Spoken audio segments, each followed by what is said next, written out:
Canadian Prime Minister Mark Carney is making bold moves that are leaving Donald Trump's trade war strategy in shambles.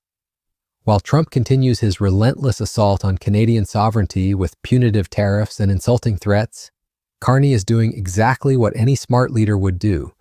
He's diversifying Canada's economic partnerships and reducing dependence on an increasingly unreliable southern neighbor.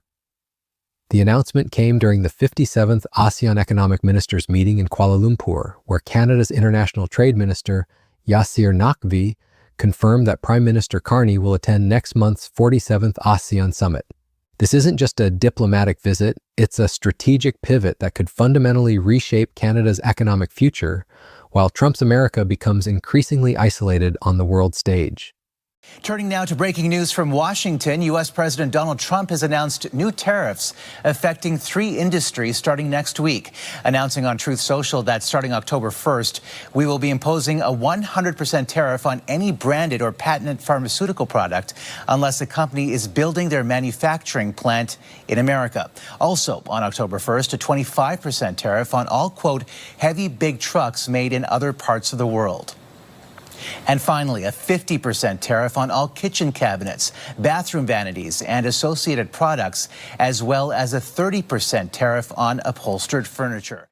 The latest escalation in Trump's protectionist agenda demonstrates just how urgent Canada's pivot to Asia has become.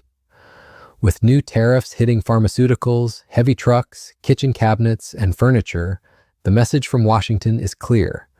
America is closing its doors to international trade.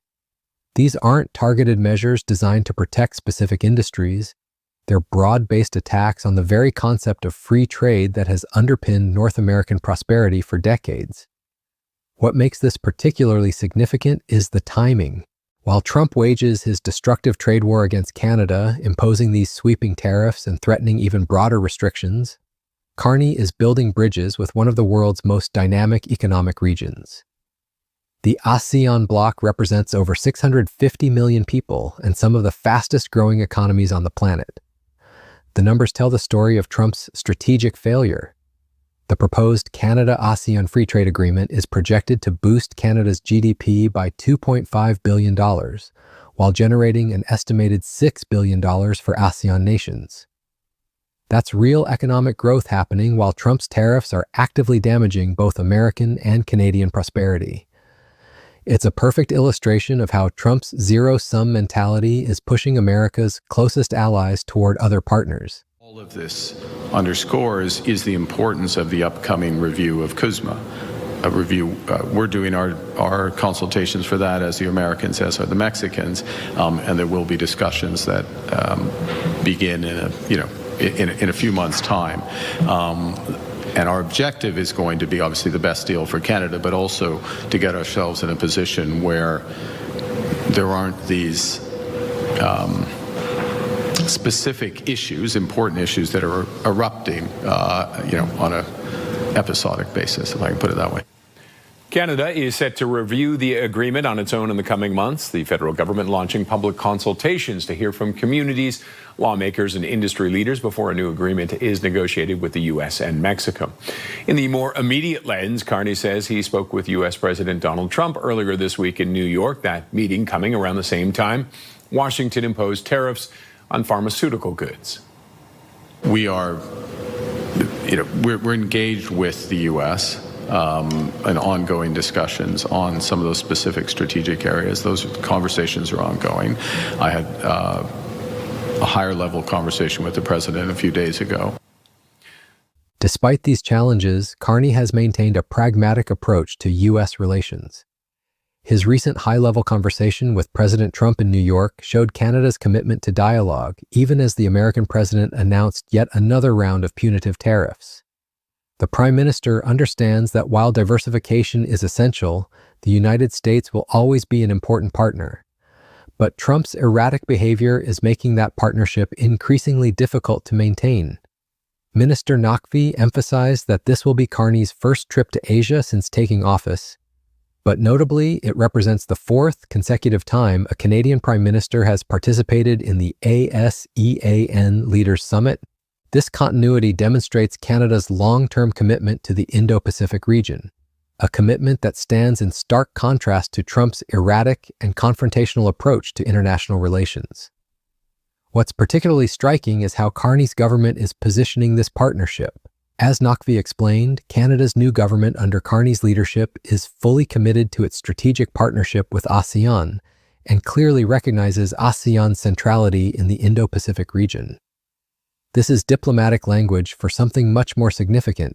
Canada is betting its economic future on multilateral partnerships rather than remaining dependent on Trump's increasingly unreliable America.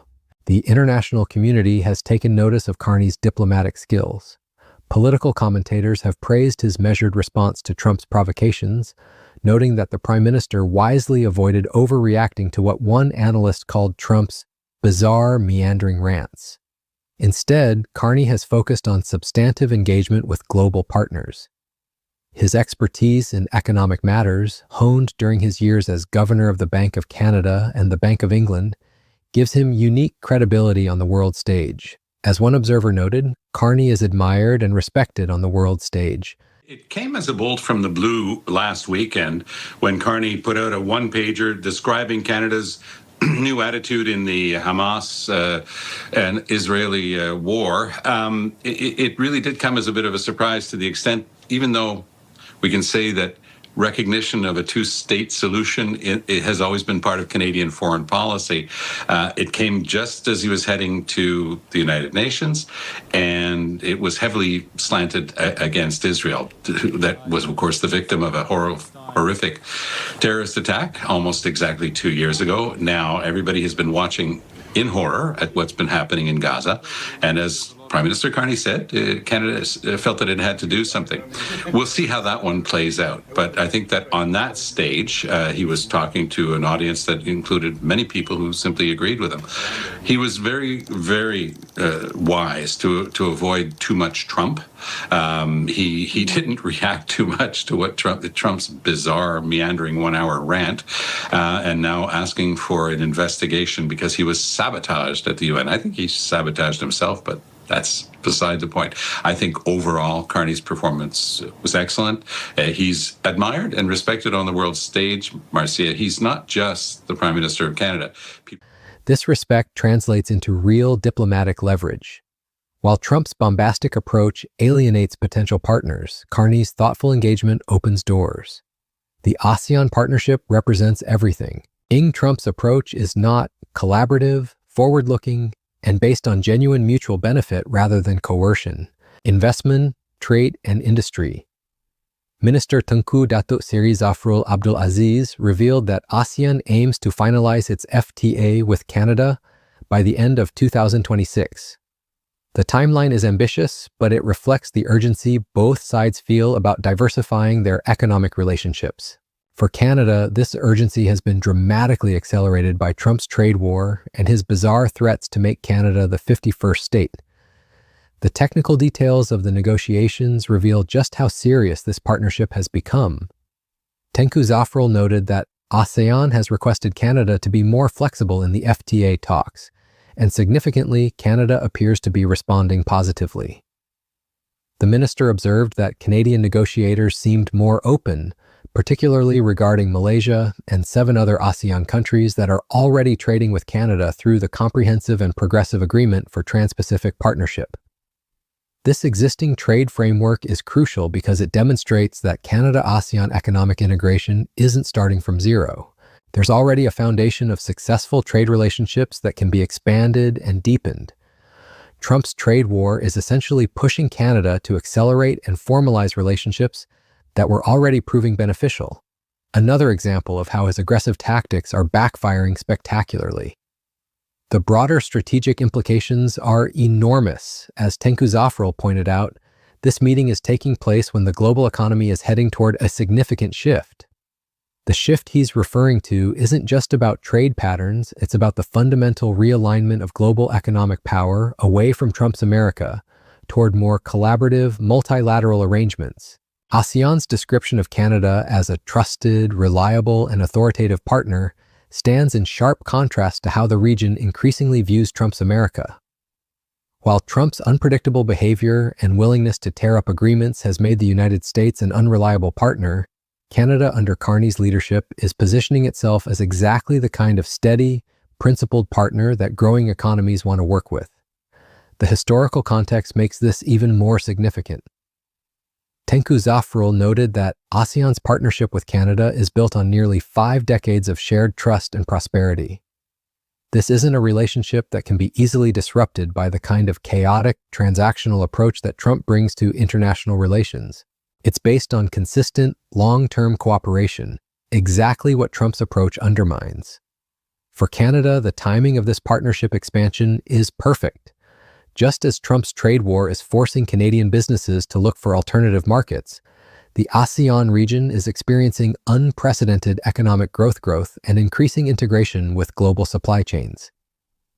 Canadian companies that might have been overly dependent on the U.S. market now have a pathway to one of the world's most dynamic economic regions. The energy and resources sector stands to benefit enormously.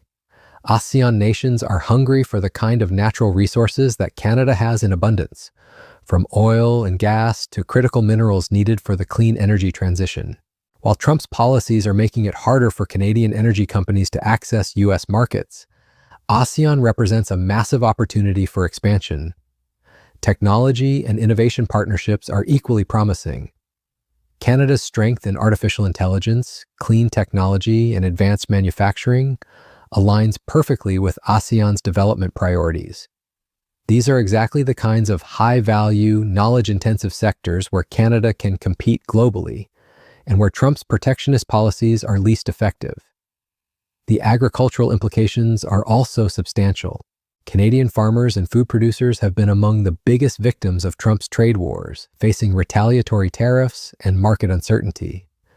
The ASEAN market, with its growing middle class and increasing demand for high-quality food products, represents a major opportunity to reduce dependence on an increasingly hostile U.S. market. What makes this partnership particularly strategic is its timing relative to other global developments. As China and the United States engage in their own trade conflicts, middle powers like Canada have opportunities to position themselves as reliable alternatives. ASEAN nations, in particular, are looking for partners who can provide economic benefits without the political complications that come with overdependence on either China or the United States. Carney's approach represents a masterclass in strategic economic diplomacy. Rather than getting drawn into Trump's chaotic, zero-sum game, Canada is quietly building the kind of diverse, resilient economic relationships that will serve the country well regardless of who occupies the White House. It's exactly the kind of long-term thinking that Trump's transactional approach completely lacks. The personal dimension is also significant. This will be Carney's first major international summit as Prime Minister, and he's choosing to make it in Asia rather than with traditional Western allies. That sends a powerful message about Canada's priorities under his leadership, looking toward the future rather than being trapped by the dysfunction of the present. For Trump, this development represents yet another strategic failure. His trade war was supposed to force countries like Canada into submission, making them more dependent on the U.S. market and more willing to accept unfavorable terms. Instead, it's accelerating exactly the opposite trend, pushing traditional allies toward alternative partnerships that reduce American influence and leverage. The broader implications for American economic dominance are profound. Every successful partnership that Canada builds with ASEAN represents economic activity and influence that the United States is losing. Trump's bullying tactics aren't just failing to achieve their immediate objectives, they're actively undermining America's long-term economic and strategic position. As this Canada-ASEAN partnership develops over the coming months and years, it will serve as a model for how middle powers can respond to great power competition. Rather than being forced to choose sides between China and the United States, countries like Canada are demonstrating that there's a third path, building diverse, multilateral partnerships that serve their own interests while contributing to global stability and prosperity. The success of this approach will ultimately depend on execution, but the early signs are promising. Both Canada and ASEAN have strong incentives to make this partnership work, and unlike Trump's approach to international relations, it's based on genuine mutual benefit rather than coercion or threats. For Canadian workers and businesses, this represents exactly the kind of opportunity they need as Trump's trade war continues to create uncertainty in traditional markets. New partnerships mean new opportunities, and the ASEAN region's economic dynamism offers the potential for sustained growth that doesn't depend on the whims of whoever happens to be in the White House. The ultimate irony is that Trump's trade war, designed to make America great again, is actually accelerating the development of economic relationships that bypass America entirely. Every partnership, like the Canada-ASEAN FTA, represents a future where American economic dominance is less assured and where countries have genuine alternatives to depending on an increasingly unreliable United States. As Prime Minister Carney prepares for his trip to the ASEAN summit, he's not just attending a diplomatic meeting, he's helping to shape the economic architecture of the future. While Trump wages his destructive trade wars and alienates traditional allies, Carney is building the partnerships that will define Canada's prosperity for decades to come. It's a perfect example of how real leadership responds to challenges, not with threats and bluster, but with strategic thinking and genuine partnership.